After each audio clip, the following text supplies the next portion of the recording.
Hello दोस्तों, good morning, नमस्कार। आशा है आप सभी अच्छे होंगे और बिल्कुल अपनी सेहत का ध्यान रखो। इसके साथ साथ जो भी प्रतियोगी परीक्षाओं की तैयारी कर रहे हैं अभ्यर्थी, वो अपनी तैयारी जारी रखें। आज हमारी क्लास एक बड़े ही शानदार टॉपिक के होने वाली है, तो अब हम स्टार्ट करते हैं आज की क्लास। Let's go. आज हम चर्चा करेंगे भ्रूण विज्ञान, भ्रूणिकी, जिसे हम कहते हैं एम्ब्रियोलॉजी साइंस। एम्ब्रियोलॉजी में भ्रूण का निर्माण कैसे होता है, भ्रूण बनता कैसे है, उसका परिवर्धन कैसे होता है और किस प्रकार से सभी क्रियाएं संपन्न होती हैं, आज हम उसको रेखा चित्र द्वारा, डायग्राम द्वारा समझेंगे। सबसे पहले मानव का मादा जनन तंत्र कुछ इस प्रकार की संरचना में होता है। विद्यार्थियों, इस स्ट्रक्चर में अनेक भाग और अनेक भागों के नाम अभी आपको मैं बताने जा रहा हूं। इस प्रकार से देखो, ये हमारा होता है गर्भाशय। इस वाली संरचना को हम कहते हैं गर्भाशय। गर्भाशय के हमारी उदर गुहा के पास, यानी कि उदर गुहा के अंदर मादा की बात हो रही है। मादा में लेफ्ट में और राइट में दो अंडाशय पाए जाते हैं। अंडाशय, देखो एक चीज यहां से ध्यान रखना, जिसके आगे आशय शब्द लगे ना, आशय, और जिसके पीछे लगने वाला वो उसमें रहता है। यानी कि अंडाशय में अंडा रहेगा, शुक्राशय में शुक्राणु रहेंगे, मूत्राशय में मूत्र रहेगा, पित्ताशय में पित्तरस रहेगा। इस प्रकार से दोनों लेफ्ट में और राइट में, बाएं भाग में और दाएं भाग में जो अंडाशय एक तंतु द्वारा जुड़े हुए रहते हैं, और इस तंतु का नाम है मीसोवेरियन तंतु, मीसोवेरियन फिलामेंट या तंतु, ये आपस में जुड़े रहते हैं। ये वाला भाग हमारा कहलाता है झालर, झालर या फिर इसको अपन कहते हैं फिम्बरी। और इन झालर या फिम्बरी के बीच में एक छिद्र होता है, इस प्रकार से गोल छिद्र पाया जाता है। इस छिद्र को हम कहते हैं ऑस्टियम छिद्र। बड़ा ही इंपॉर्टेंट क्वेश्चन है, कई सारे बार एग्जाम में मालूम किया गया है कि झालर या फिम्बरी में पाए जाने वाले छिद्र को क्या कहते हैं, इसका कार्य क्या होता है, अभी अपन समझेंगे। अभी इसको अपन नॉमेनक्लेट कर लेते हैं। ये वाला जो भाग है इस प्रकार से जो, और ये नीचे भाग जाकर के संकरा हो जाता है, जिसको अपन वेजाइना या फिर योनि कहते हैं। इस वाले पार्ट में ये वाला जो भाग, ये जो आपको इस प्रकार की संरचना नजर आ रही है, ये वाला भाग, ये वाला भाग हमारा कहलाता है अंडवाहिनी या ओविडक्ट, या इसे हम कहते हैं फैलोपियन ट्यूब। जनरल नेम आपको अच्छे से पता होगा, अंग्रेजी में इसको अपन कहते हैं फैलोपियन नलिका, फैलोपियन ट्यूब, या इसी का एक अदर नेम है जिसको हम कहते हैं डिंब वाहिनी। क्या कहते हैं मित्रों? डिंब वाहिनी कहते हैं। और इसको हम ओविडक्ट भी कहते हैं, ओविडक्ट भी कहते हैं इसको अपन बुम्बु वाहिनी भी कहते हैं। आप सभी ध्यान रख सकते हैं। और इसके बाद में इसके भी तीन भाग होते हैं। इसके भी कितने भाग होते हैं? तीन भाग होते हैं। जैसे कौन कौन से? ये जो लास्ट वाला पार्ट है, ये वाला पार्ट, इस वाले पार्ट को अपन कहते हैं संकीर्ण पथ। संकीर्ण पथ कहते हैं इसको अपन। बीच वाले भाग को अपन कहते हैं, इस वाले भाग को तुम्बिका। ये हिंदी माध्यम में तुम्बिका, और अंग्रेजी वाले स्टूडेंट्स को अपन पढ़ते हैं एम्पुला, और इसको अपन कहते हैं बच्चों इस्थमस। अंग्रेजी में इसका नाम क्या है? इस्थमस। आप ध्यान रख सकते हैं। और जो लास्ट वाला भाग, अंतिम भाग, जो कि अंडाशय के समीप स्थित होता है, जिसको अपन क्या कहते हैं? इनफंडिबुलम या कीपक कहते हैं। तो आप सभी इसको ध्यान में रख सकते हैं। देखो, इनफंडिबुलम से एक चीज ध्यान आती है अपने कि जो संरचना जुड़ी हुई पाई जाती है, देखो झालर और जो अंडवाहिनी को जोड़ने का काम होता है वो कीपक या इनफंडिबुलम द्वारा होता है। मध्य भाग को हम तुम्बिका या एम्पुला कहते हैं और इसके योनि या गर्भाशय की समीपस्थ भाग को संकीर्ण पथ या इस्थमस के नाम से जाना जाता है। अब अपने पास में ये कुछ इस प्रकार से एक डायग्रामेटिकली रेखा चित्र द्वारा अपन समझ रहे हैं। सबसे पहले क्या होता है बच्चों, हम सब में, मनुष्य में, नर में और मादा में एक प्रोसेस होती है जिसे हम कहते हैं युग्मक जनन, जिसे आप गैमेटोजेनेसिस भी कहते हो। देखो, इसको अपन अंग्रेजी के वर्जन में ध्यान रखें तो नाम से स्पष्ट होता है, आप सभी ध्यान रख सकते हो, गैमेटोजेनेसिस। देखो, गैमेटो का मतलब होता है युग्मक और जेनेसिस का मतलब होता है बायोलॉजी में टू फॉर्मेशन। आपको बायोलॉजी में जहां भी फॉर्मेशन, टू फॉर्मेशन और जेनेसिस वर्ड दिखे तो आप सभी एक बात समझेंगे कि इसका मीन्स क्या है, निर्माण करना। टू फॉर्मेशन मतलब निर्माण करना और गैमेटो का मतलब युग्मक का, अर्थात ऐसी क्रिया जिसमें दो अलग अलग नर एवं मादा युग्मकों के निर्माण की प्रक्रिया, नर एवं मादा युग्मकों के निर्माण की प्रक्रिया, नर एवं मादा युग्मकों के निर्माण की प्रक्रिया हमारे पास में युग्मक जनन या गैमेटोजेनेसिस कहलाती है। देखो, युग्मक कितने प्रकार के होते हैं, हम जंतुओं की बात करें, यहाँ पे मानव की बात करें तो मानव के दो प्रकार के युग्मक पाए जाते हैं। एक तो होता है नर युग्मक और एक होता है मेरे बच्चों मादा युग्मक। देखो, नर युग्मक को अपन कहते हैं शुक्राणु या अपन इसको अंग्रेजी में कहते हैं स्पर्म। क्या कहते हैं? स्पर्म। और मादा युग्मक को अपन कहते हैं अंडाणु या इसे अपन कहते हैं क्या, ओम। देखो, और अपन बोलते हैं काफी सारे, जब एक अंडा नहीं हो काफी सारे अंडाणु हो उसको अपन ओम्स बोलेंगे और स्पर्म्स बोलेंगे, काफी सारे शुक्राणु हो तो इसको अपन ध्यान में रखेंगे। एक नर युग्मक शुक्राणु, मादा युग्मक अंडाणु के नाम से जाना जाता है। आप सभी अच्छे से ध्यान रख सकते हैं जी। सबसे पहले युग्मक जनन होगा, दो प्रकार के युग्मकों का निर्माण होगा जिसमें नर युग्मक शुक्राणु, मादा युग्मक अंडाणु हजारों बार एग्जाम में आता है। छोटी छोटी प्रतियोगी परीक्षाओं में ये नर और मादा युग्मक दोनों मालूम किए जाते हैं, ध्यान रखें। पादपों की बात अपन प्लांट वाले चैप्टर में करेंगे, अभी हम ये करेंगे। अब जैसे युग्मक जनन की प्रक्रिया पूरी हो जाती है तो उसके बाद में अपने पास में होता है, देखते चलेंगे हम, सबसे पहले होता है गैमेटोजेनेसिस। क्या होता है बच्चों? गैमेटोजेनेसिस। इसके बाद में होता है इन दोनों का संलयन, नर और मादा युग्मक का संलयन होता है और संलयन को अपन कहते हैं क्या, फर्टिलाइजेशन। क्या कहते हैं? फर्टिलाइजेशन। और फर्टिलाइजेशन के बाद में इसमें होता है मेरे बच्चों क्लीवेज। क्लीवेज का मतलब होता है विदलन। क्या होता है? विदलन होता है। तो इसको तो अपन क्या कहते हैं, अभी आपको पढ़ाया है, युग्मक जनन। इसको अपन क्या कहते हैं? निषेचन कहते हैं। क्या कहते हैं? निषेचन। और क्लीवेज को अपन कहते हैं रोपण, रोपण कहेंगे। और क्लीवेज के बाद में, क्लीवेज से बनता क्या क्या है वो भी आपको पढ़ाऊंगा मैं। जैसे देखो दोबारा से, नर और मादा युग्मक का निर्माण, युग्मक जनन, दोनों आपस में संलयित हो जाए नर और मादा युग्मक, तो उसको अपन क्या बोलेंगे? फर्टिलाइजेशन। क्या बोलेंगे?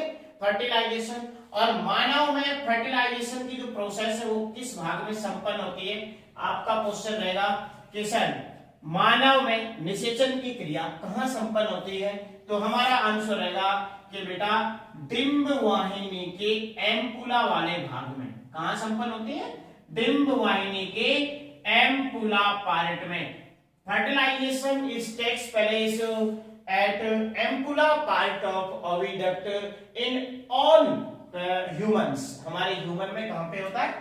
अंड वाहिनी के मध्य भाग में एम्पुला या तुम्बिका भी आप कह सकते हैं, ध्यान रखना है। अब इसके बाद में जो निषेचन की प्रोसेस है ये अपन ने पढ़ ली। इसके बाद जो रोपण होता है, देखो बच्चों, निषेचन का जो उत्पाद होता है वो एक होता है युग्मनज। क्या होता है मेरे बच्चों? युग्मनज। और युग्मनज को आप अच्छे से पढ़ के आए होंगे छोटी क्लासों से भी। 2n बताते हैं अपन। 2n का मतलब क्या है? द्विगुणित। कैसा है? द्विगुणित। और एक चीज आपको और ध्यान रखनी है, n और n मतलब इनका गुणन अभी किसी के साथ भी नहीं है, अर्थात ये अगुणित हैं, इनका गुणन अभी नहीं हो पाया है। तो अगुणित और अगुणित युग्मक आपस में संलयन होने के बाद में क्या करते हैं? गुणन करते हैं। गुणन करते हैं तो क्या बनाते हैं? युग्मनज बनाते हैं। युग्मनज को अपन क्या भी कहते हैं? जाइगोट भी कहते हैं, जो कैसा होता है? द्विगुणित। एक बात ध्यान रखना, हमेशा जैसे जैसे आपके कहीं भी क्वेश्चन आए और ये क्वेश्चन मालूम करें कि युग्मनज हमेशा द्विगुणित होता है का? बिल्कुल हमेशा द्विगुणित होता है। So we can say zygote is always in the form of diploid. 2n की स्ट्रक्चर में हमारा कौन होता है बच्चों? युग्मनज होता है। ध्यान रखना। क्लीवेज के बाद में हमारे पास में एक 2 कोशिकाओं वाली संरचना, 16 कोशिका, फिर 32 कोशिका, 64 कोशिका वाली, इस प्रकार से बनती रहती है संरचनाएं, जिनको अपन 2 कोशिका वालों को तो क्या कहते हैं बच्चों? युग्मनज कहते हैं। 16 वाली कोशिका का नाम क्या है? 16 कोशिकाओं वाली संरचना का नाम है मेरे बच्चों मोरुला। क्या कहते हैं? मोरुला कहते हैं। और मोरुला बनने की प्रक्रिया क्या कहलाती है? मोरुलेशन। और इसमें कोशिकाओं की संख्या कितनी होती है? 16। आप कंपटीशन एग्जाम के लिए ध्यान रख सकते हैं कि 16 कोशिकीय भ्रूण को हम किसके नाम से बोलते हैं? मोरुला के नाम से। इसके बाद में ब्लास्टुलेशन, गैस्टुलेशन प्रोसेस होती है। और लास्ट में हमारे पास में देखो, ये प्रोसेस तो होती है हमारे पास में, फर्स्ट डे संलयन होगा। फर्स्ट डे संलयन होने के बाद में वो 73 घंटे के अंदर युग्मनज बनेगा। फिर 3 दिनों के बाद में हमारे पास में मोरुला बनेगा। और इस प्रकार से जो हमारा जो निषेचित अंडा है, इस निषेचित अंडे का जो व्यास होगा, एक आपको इंपॉर्टेंट क्वेश्चन है जो मैं बताने जा रहा हूं, यहाँ पे आप ध्यान रख सकते हैं, निषेचित अंडे का व्यास। तो बच्चों कभी नहीं भूलना अपने को, निषेचित अंडे का व्यास जो होता है 0.15 मिमी। कितना होता है बच्चों? 0.15 माइक्रोमीटर। हमारा 0.15 मिमी क्या होता है? व्यास होता है, डायमीटर होता है। किसका? फर्टिलाइज्ड एग का, निषेचित अंडे का व्यास कितना होता है? 0.15 मिमी। तो आपको ये ध्यान रखना है। अच्छा, अब यहाँ पे क्या होता है, देखो हमारे पास में इस वाले पार्ट में हमारे पास में क्या इजैकुलेट करते हैं। इजैकुलेट का मतलब है स्खलित करते हैं। देखो यहाँ पर पुरुष अपने नर जननांग शिशन के द्वारा वीर्य स्खलित करता है। क्या स्खलित करता है बच्चों? वीर्य स्खलित करता है। सर वीर्य क्या है? वीर्य एक गाढ़ा क्षारीय, हल्का क्षारीय बताएं, चिपचिपा द्रव होता है, जिसकी pH 7.4 और 7.4 होती है। ध्यान रखना बच्चों। इसके बाद में इसमें पाए क्या जाते हैं सर? इसमें शुक्राणु पाए जाते हैं, जो कि 80 से 100 मिलियन शुक्राणु एक बार पुरुष के वीर्य स्खलित करने में बाहर निकाले जाते हैं, इजैकुलेट किए जाते हैं। अब ये शुक्राणु हमारे पास में क्या करते हैं? देखो बड़े गतिशील होते हैं। एक चीज और ध्यान रखना, क्वेश्चन पे क्वेश्चन अपन बात कर रहे हैं, पॉइंट टू पॉइंट अपन बात कर रहे हैं। देखो ये वाली संरचना है, एक तो सिर है, इसका हेड है, और एक क्या है? इसका टेल है, पूंछ है। तो इस वाली संरचना का हम नाम क्या देते हैं बच्चों? शुक्राणु। और शुक्राणु क्या होता है बच्चों? नर युग्मक, अपन बता चुके। और नर युग्मक हमेशा कैसे होते हैं बच्चों? गतिशील होते हैं। Male gametes are always motile. Motility का जो कैरेक्टर है, प्रॉपर्टी है, वो किसमें पाया जाता है? नर युग्मक में पाया जाता है। आपका क्वेश्चन है सर अंडाणु भी गतिशील होते हैं? नहीं, आपको ध्यान रखना है अंडाणु कैसे होते हैं, अंडे कैसे होते हैं? अगतिशील होते हैं बच्चों। आपको विशेष ध्यान रखना है, ओवास आर नॉन मोटाइल, ऑलवेज ये नॉन मोटाइल होते हैं, ये गति नहीं करते हैं। अब आपके दिमाग में क्वेश्चन आ रहा होगा कि सर एक बार बताओ, जब गति नहीं करते तो अंडाशय से अंडाणु यहां तक पहुंचा कैसे? अभी आपको मैं इस क्वेश्चन का जवाब देंगे, अभी अपन पढ़ते चलेंगे। तो शुक्राणु यहाँ पे पहुंच जाते हैं। अभी यहाँ पे अपन को, यहाँ पे आ जाओ, देखो बच्चों, ये हमारे अंडाणु प्रेजेंट है। अंडाशय में कौन प्रेजेंट है? अंडाणु प्रेजेंट है। आपके सर ने आपको अभी बताया था कि जिसके आगे आस्य शब्द लगता है उसी के आगे पीछे लगने वाला उसमें रहता है, अर्थात अंडाशय में कौन रहेगा? अंडाणु रहेंगे। कौन रहेगा बच्चों? अंडाणु रहेंगे। अब इसमें से देखो, हमारे पास में सभी मादाओं में एक चक्कर पाया जाता है, जिसे आप मेंस्ट्रुअस साइकिल कहते हो, जिसे आप क्या कहते हो?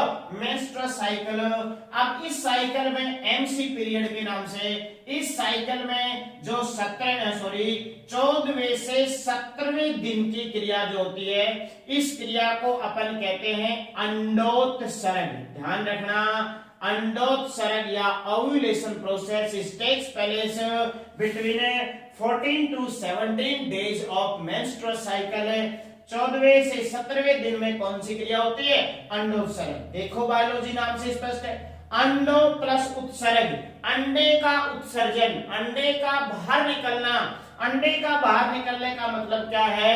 अंडा अंडाशय से क्या आता है? बाहर। क्या आता है बच्चों? बाहर आता है। जो कौन सी दिनों में क्रिया संपन्न होती है सर? 14वें से 17वें दिन में। अब ये मेरा अंडाणु जो है, मादाओं में जो है अंडाणु यहाँ पे क्या आ जाता है? बाहर आ जाता है। किसके दौरान आ जाता है? अंडोत्सर्ग क्रिया के दौरान। अब इसके ऊपर क्या लगे होते हैं? यहाँ पे कशाभिकाएं, पक्षमाभ लगे होते हैं। इस प्रकार की संरचनाएं लगी होती हैं जो क्या करती हैं? अपनी और अंडाणु को अट्रैक्ट करती हैं बच्चों।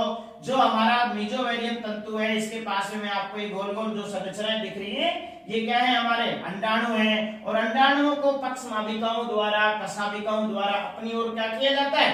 आकर्षित किया जाता है। और आकर्षित करने के बाद में अंडाणु किस में से प्रवेश करता है? ऑस्टियम छिद्र में से। बड़ा स्टार वाला क्वेश्चन है, नोट कर लीजिएगा आज। अब आपको ध्यान रखना है कि वह छिद्र, वह संरचना जिसके माध्यम से अंडाणु अंडाशय से निकल कर किसमें प्रवेश करेगा? फैलोपियन नलिका में प्रवेश करता है। तो आंसर क्या रहेगा आपका? ऑस्टियम छिद्र रहेगा बच्चों। क्या रहेगा बच्चों? ऑस्टियम छिद्र। अब ये ऑस्टियम छिद्र जो है हमारा, इसमें से प्रवेश हो गया अंडाणु और यहाँ पे पहुंच गया साहब। हमारा अंडाणु कहां पे पहुंच गया? यहाँ पे पहुंच गया। अब यहाँ पे इस प्रकार की संरचनाएं पाई जाती हैं। तो यहाँ पे एक गति होती है बच्चों, जिसे अपन कहते हैं क्रमानुकुंचन गति। क्या कहते हैं बच्चों? क्रमानुकुंचन गति कहते हैं। और इस गति के द्वारा अंडाणु आगे खिसकता खिसकता हमारा ये जो है भाई साहब यहाँ पे आ जाता है। यानी कि कौन से पार्ट में आ गया? एम्पुला वाले पार्ट में आ गया, तुम्बिका वाले भाग में आ गया। तो दोबारा से एक बार रिपीट करेंगे। मानव में निषेचन की क्रिया कौन से भाग में संपन्न होती है बच्चों? कौन से भाग में संपन्न होती है? तुम्बिका वाले भाग में। बोले तो दूसरा नाम एम्पुला वाले भाग में। ध्यान रखेंगे हम सब। अब यहाँ से हमारा जो शुक्राणु वीर्य के माध्यम से रिलीज हुआ था, शिशन के द्वारा छोड़ा गया था, जो पहुंच जाता है सर। क्यों? क्योंकि ये तो खुद से ही गतिशील है। अब ये हमारे पास में यहाँ पे पहुंच जाता है। और यहाँ पहुंचने के बाद में देखो, मैंने क्रॉस सिंबल लगाया है बीच में। तो क्रॉस जो सिंबल हमारा ये जो लगा है बच्चों, क्रॉस फ्यूजन को अपन कहते हैं संलयन। क्या कहते हैं बच्चों? संलयन या फ्यूजन कहते हैं। इस वाले भाग में ये मादा युग्मक, ये नर युग्मक दोनों क्या हो जाते हैं? आपस में परस्पर संलयित हो जाते हैं। और संलयित होने के बाद में इस वाली संरचना का नाम क्या है सर? इस वाली संरचना का नाम है मेरे बच्चों जाइगोट, युग्मनज कहते हैं। क्या कहते हैं बच्चों? युग्मनज कहते हैं। अब यहाँ पर ये जो युग्मनज है हमारा 72 घंटे तक ठहरता है। कितने घंटे तक ठहरता है? 72 घंटे तक ठहरता है। मार्केट में आप जाओगे ना तो आपको एक एड लगा मिलेगा मेडिकल की दुकान के आगे, और जिस एड पे लिखा होता है UNWANTED 72, इस प्रकार से आप एड देखते हो। अन मतलब नहीं, वांटेड मतलब चाहता है, चाहती है, चाहते हैं। मान के चलो अकेली महिला चाहती है, अकेला पुरुष चाहता है, या दोनों दंपति का जोड़ा चाहते हैं, दोनों चाहते हैं। कि इस वाले जायगोट को यहीं पे क्या किया जाए, नष्ट किया जाए। तो ये टैबलेट जो है मार्केट में आती है। परंतु मैं आपको एक चीज कहना चाहूंगा, हम सब एजुकेटेड हैं, शिक्षित हैं, हम सभी को कॉन्ट्रासेप्टिव पिल्स जो हमारे पास में नुकसानदायक हैं ये यूज नहीं करनी चाहिए। गर्भ में भ्रूण को मारना नहीं चाहिए, ये हमेशा ध्यान रखनी है। अबॉर्शन नहीं करना चाहिए। चाइल्ड को क्या करना चाहिए, हमें जीवन देना चाहिए। क्यों? क्योंकि हमें भी किसी ने क्या दिया है, जीवन दिया है। अनवांटेड 72 ये इसको अपन क्या कर देते हैं, नष्ट करने के लिए यूज करते हैं। तो नष्ट करने के बाद में ये भ्रूण जो है, ये हमारा मोरुला जो है, युग्मनज जो है, वो टूट करके आसानी से क्या हो जाता है, बाहर। यदि इसे वांटेड अनवांटेड को हम वांटेड कर दें और वांटेड करने को अपन बात करें, यानी कि हम इस निषेचन प्रक्रिया को चाहते हैं, ये निषेचन संपन्न होने यदि अपन देते हैं तो ये क्या करता है, 3 दिन के बाद में धीरे धीरे आकर के, और इस वाले भाग में बार रफ करना चाहूंगा, सॉरी, इस वाले भाग में, इस वाले जो पार्ट में धीरे धीरे आएगा और धीरे धीरे आने के बाद में कुछ इस प्रकार की संरचना में चिरकुट ये बन जाता है यहाँ पे। और ये चिरकुट जो है इस वाले पार्ट में आपकी नाभिका से, हमारी नाभिका से, इस वाले भाग से, यानी कि माता के गर्भाशय से, कि कौन से भाग से, माता के गर्भाशय से एक ग्रंथिल संरचना द्वारा जुड़ा होता है। बच्चों नोट कर लेना, एक ग्रंथिल संरचना द्वारा जुड़ा होता है। और इस ग्रंथिल संरचना का नाम क्या होता है बच्चों, प्लेसेंटा। क्या होता है बच्चों, प्लेसेंटा। या इसका नाम क्या होता है बच्चों, अपरा, या इसका नाम क्या होता है बच्चों, ओवेल। ये तीनों नाम इसी के होते हैं, अपरा, ओवेल, प्लेसेंटा। ये काम क्या करता है गुरुजी, बेटा ये क्या करता है, हम हमारी माता के गर्भाशय से पोषण लेते थे। जब अपन भी इतने चिरकुट थे, छोटे थे, तो प्लेसेंटा, अपरा, ओवेल का एक ही काम है, विकसित हो रहे भ्रूण को पोषण प्रदान करना। और पोषण प्रदान वो भी करेगा, प्राप्त करेगा अपनी माता के गर्भाशय से। अब देखो ये जो गर्भाशय है इसकी 3 स्तर होते हैं। कितने स्तर होते हैं, 3 स्तर। अब गर्भाशय के 3 स्तरों की अपन बात करें, मान के चलो ये हमारा गर्भाशय है, ये हमारा क्या है, गर्भाशय। और इसके आपको बता रहे हैं अभी 3 लेयर पाए जाते हैं। देखो एक तो आंतरिक लेयर है, एक बीच वाली लेयर है और एक बाह्य लेयर है। तो बाह्य लेयर को कहते हैं अपन पेरीमेट्रियम। क्या कहते हैं बच्चों, पेरीमेट्रियम। यहां से ध्यान रखना आप, पेरीमेट्रियम। बीच वाले भाग को अपन कहते हैं बच्चों मायोमेट्रियम। बोलो बच्चों क्या कहते हैं, मायोमेट्रियम। और आंतरिक वाले भाग को कहते हैं एंडोमेट्रियम। ध्यान रखना 2018 वाले आर्मी के कलरट में आया हुआ क्वेश्चन है, और सेंट्रल गवर्नमेंट काफी सारे बार इसको पूछ चुकी है कि माता के या मादा के गर्भाशय के आंतरिक स्तर का नाम क्या है। तो आपका नाम रहेगा, आंसर रहेगा एंडोमेट्रियम। क्या रहेगा बच्चों, एंडोमेट्रियम। और बीच वाले भाग को अपन क्या कहते हैं, मायोमेट्रियम। क्या कहते हैं, मायोमेट्रियम। तो इस प्रकार से हमारी निषेचन क्रिया संपन्न होती है। देखो काफी सारे क्वेश्चन अपन ने क्लियर किए। युग्मक जनन क्या होता है, निषेचन क्या होता है, युग्मक जनन में क्या बनता है, कौन कौन से बनते हैं। एक आपको और बता दें बात है, नर के शुक्राणु बनने की क्रिया कहलाती है शुक्र जनन। ध्यान रखना, शुक्र जनन को अपन दूसरी भाषा में यानी कि अंग्रेजी की भाषा में स्पर्मेटोजेनेसिस भी कहते हैं बच्चों। क्या कहते हैं बच्चों, स्पर्मेटोजेनेसिस।